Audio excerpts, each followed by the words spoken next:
Good afternoon and welcome to STSM, that's Save Time, Save Money Chat. I'm Michelle Stinson Ross of offers.com, and I am joined today by a fellow offers diva, Amber Sager. Amber is one of our writers. She is one of our shopping experts, and she has a lot to share about lunches and how to save money on food and all kinds of good stuff like that. So I'm going to let Amber say a little bit about herself and kind of what your journey has been as far as becoming a frugal shopper. Sure. Well, like she said, my name's Amber. I am the Public Relations Associate and also a savings expert here at offers.com. I have always been a frugal shopper. I have been taught from birth to save money whenever I can, on whatever I can. And I started working at offers.com out of college, actually. And it's taught me a whole lot about even more ways to save money, more ways than I even knew were possible. And we're doing research all the time to figure out more ways to save money. And yeah, it's awesome. We love working here. We love saving money. Very cool. So one of the things I wanted to talk about today, it's back to school time. And I know a lot of parents and kids and stuff are thinking not only about school supplies and clothes and all that kind of stuff, but what about lunches? And that's kind of what I wanted to focus on. But I don't want it to be just back to school, because it seems like when we start packing lunch for the kids, we start thinking about, wait a minute, I could be packing something for myself. So I want to talk about brown bagging not only for school, but also for work. Right. And my first question to you is really pretty general, because there are tons of reasons to do this, and I thought maybe we'd just kind of tick off a few of our favorite first. Right. Well, one of my favorite reasons to pack my lunch is for health reasons. You know, if you don't pack a lunch, you end up either picking something up that's fast food or grabbing, a lunch bar or something that's not that healthy. So if we think about what we're packing for our kids and for ourselves, it's a whole lot healthier, it's better for you, and it's a lot better for being productive at work. I find if I pack a lunch and it's a smaller portion and it's healthy, I do so much better during the day. I don't get sleepy, So for me, health is the biggest reason. Okay. No doubt about it. For me, packing a lunch, at least for myself, means I'm not going out to eat, which is a whole lot more expensive than packing my lunch. So, I mean, from a money standpoint alone, it's a big deal. But also, it's interesting for my kids because I have teenagers at home. And we make really good use of the school's lunch account. I fill it up online, and they use it as they need it. But I discovered last year when my middle child became a freshman in high school that she used her lunch account not only to get her own lunches, but she would actually get extra to share. And we blew through so much lunch money that way. So whether the kid is sharing with somebody else or whether they're just really indulging in all of the extras that the cafeteria line offers, that's another reason to kind of hold it back just a little bit, because it's an easy swipe. They swipe their ID, or one of the schools I know of, it's actually like a fingerprint scanner that they use for their lunch account. Awesome.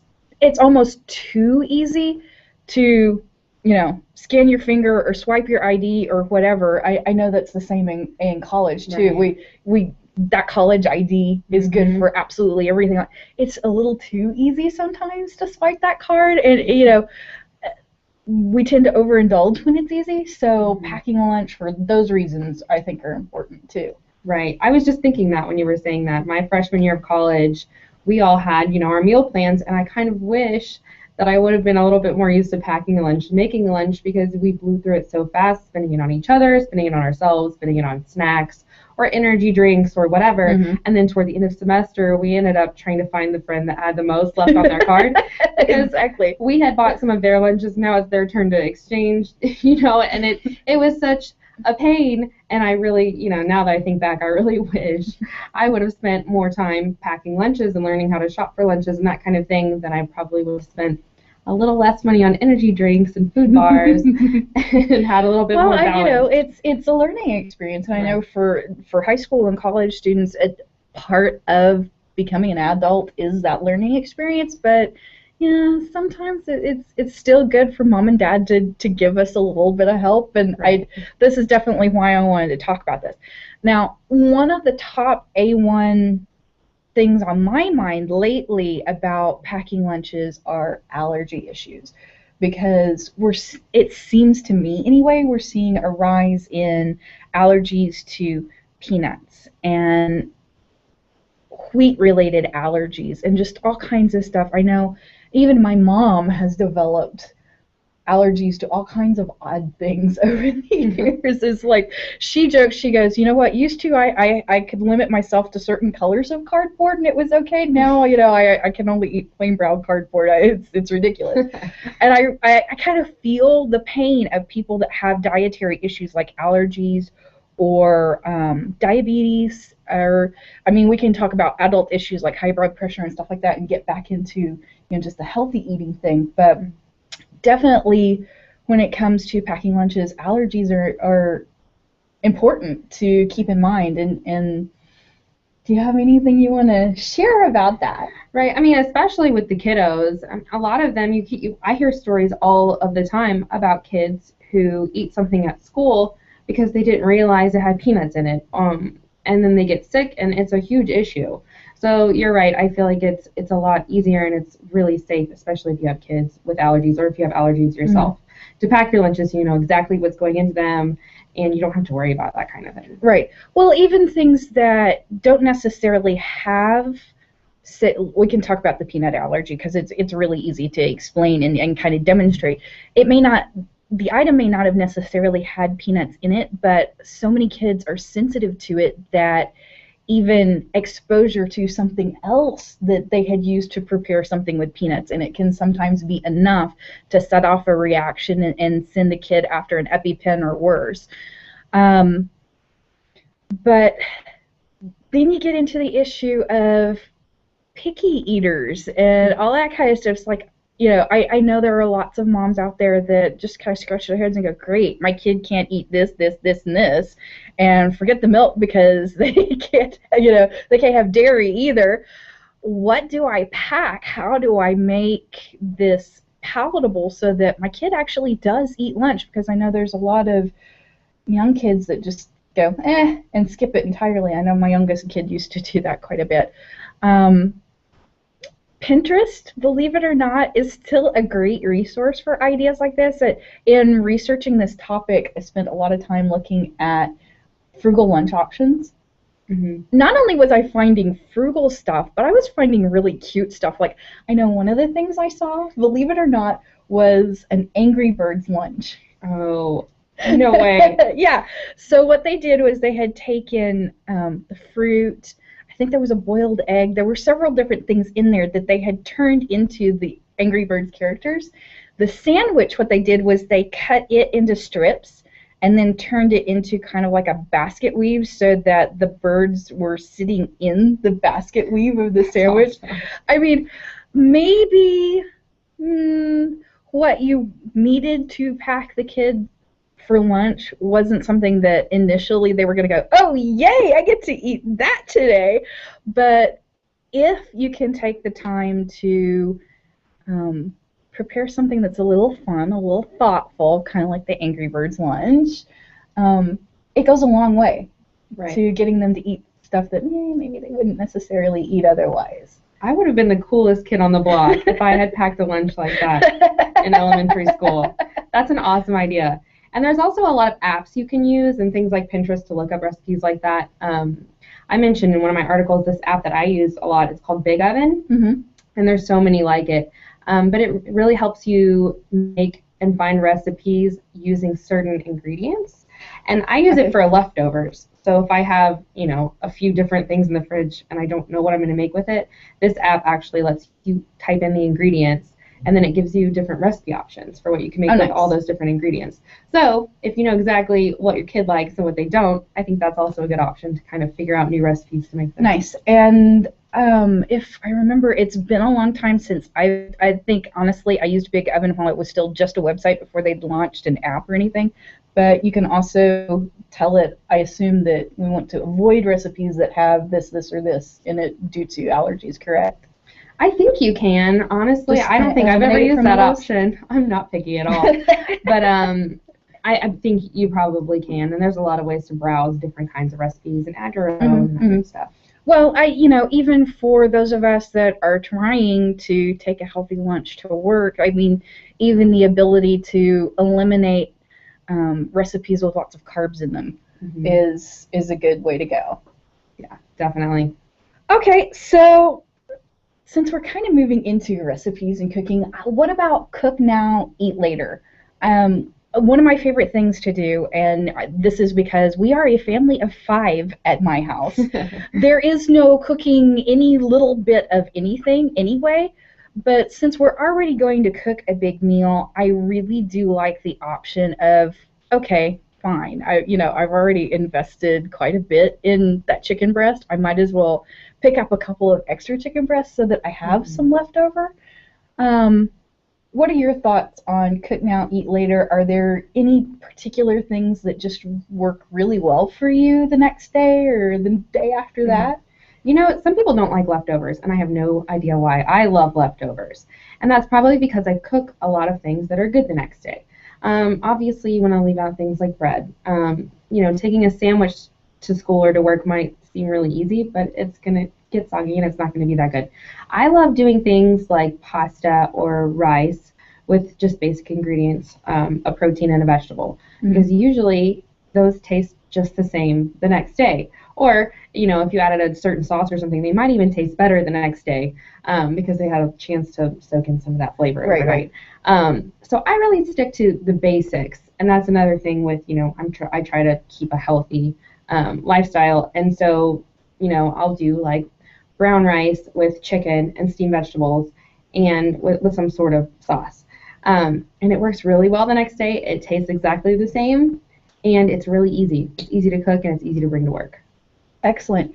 Now, one of the things, because we are coworkers, I have noticed her taking things out of the fridge from time to time.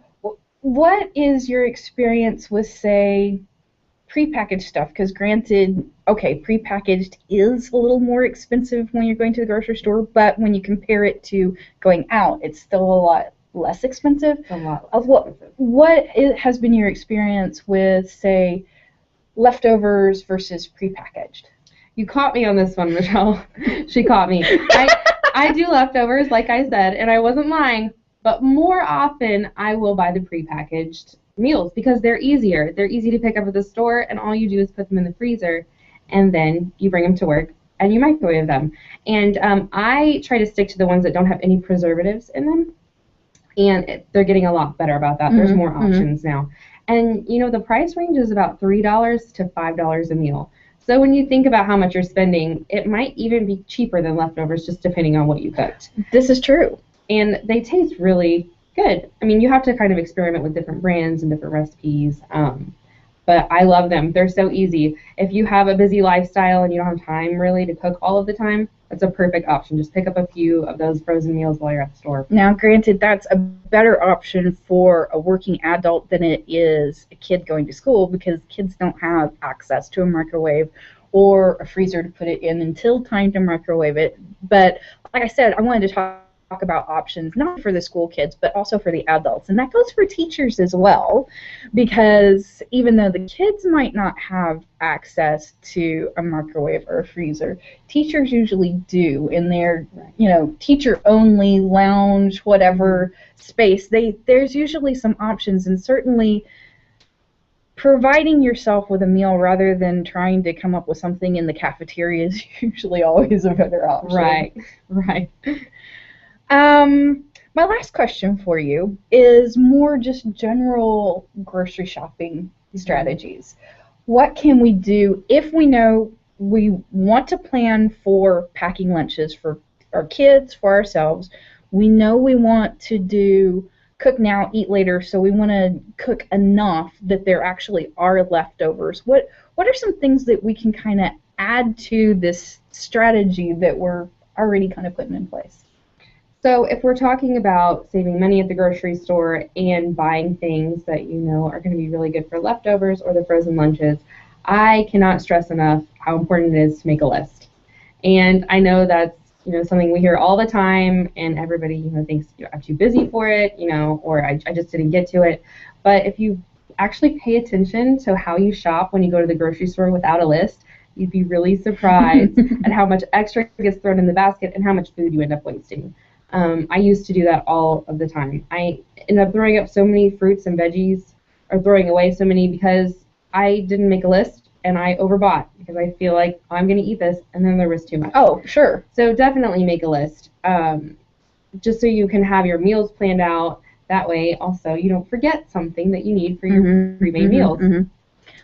I know, especially with my household, that meal planning has really become kind of a big deal with us. My kids are actually starting to take on more of the responsibility for cooking, and that requires that they know what they're going to cook. They need to know how to cook it, so they absolutely have to have a recipe. Where for me, I've been cooking long enough that there are some things that I can make. I don't need a recipe to guide me along, but they're learning, so they do need that recipe.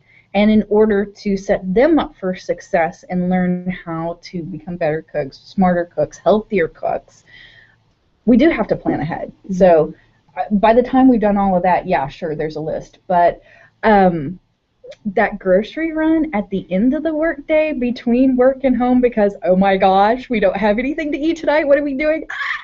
That's usually when I wind up spending the most money, because it was just like, it was a last minute thing. Hey, would you pick up something? And here I am trotting down the grocery aisle, and I'm like, oh, we would eat that, and we would eat that, and oh, let's get some of that too, because I just kind of want some of that.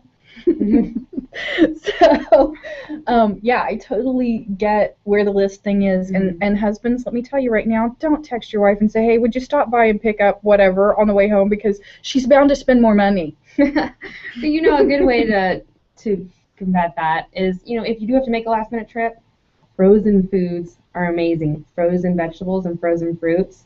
They might seem less appealing than fresh fruits and vegetables, but if you're buying for a family, you won't waste them, because they're going to stay good in the freezer until you need to use them. I buy lots of frozen vegetables because I don't want to waste any. I don't want something to go bad while I'm using something else. So frozen foods really help a lot. Cool. All right. The favorite tip that you gave in your grocery shopping article for U.S. News that I just thought was brilliant was the cart tip. Would you mind sharing that with everybody? Okay, so when I started doing a little bit of research about grocery shopping and saving money, there were several places where there were studies done that if you have a bigger shopping cart, you will spend more money, which completely makes sense if you think about it, but that's not something we normally think about when we go shopping. Hello, Walmart, Supercenter, Sam's Club, and Costco. So if there's an option to use a smaller cart, or if you only need enough to carry one of the carry carts, carry the carry cart, or use the smaller cart, because you will end up spending less. Your brain will think, oh, the cart's getting full, and then you'll be more inclined to stop. But if there's a bigger cart, you have to buy more groceries before you're inclined to stop. Right. The hand basket in particular is a favorite. So yes, going back to the, hey, honey, would you pick up? Usually that's when I will go, okay, I'm in and out in 5 minutes, which means that I can't push cart around. And so I will grab a hand cart, and you know what? That basket getting heavy really quickly drives me to the checkout, and I'm like, okay, we're done here. You get a little after workout in while you're carrying. Hey, that 2 birds, 1 stone. Right. Any parting tips for us before we go? Parting tips. I think that the biggest thing with taking your lunch or packing lunch for the kids is planning it out. And it might seem like a little bit of work, but once you work it into your schedule, planning out your grocery list, planning out lunches, planning out what you're going to cook for the week, it makes life so much easier. So really just have a strategy, plan what you're going to eat. It makes life so much easier and just so much more enjoyable at lunch. Indeed. I think to add to that, the only thing that I would say is consistency is important, that once you set out on that path, keep doing it until you have built up the habit of it, because once you're in the habit of it, it's a whole lot easier. So that consistency, especially when you're starting something new, is really important. All right. Amber Stager, thank you so much for helping me out today. thank you very much for joining us for the Save Time, Save Money chat. Join us next time as we talk with eye care specialist from Minnesota about back to school eye care. Oh, nice. All right. Thanks, everybody. See you then.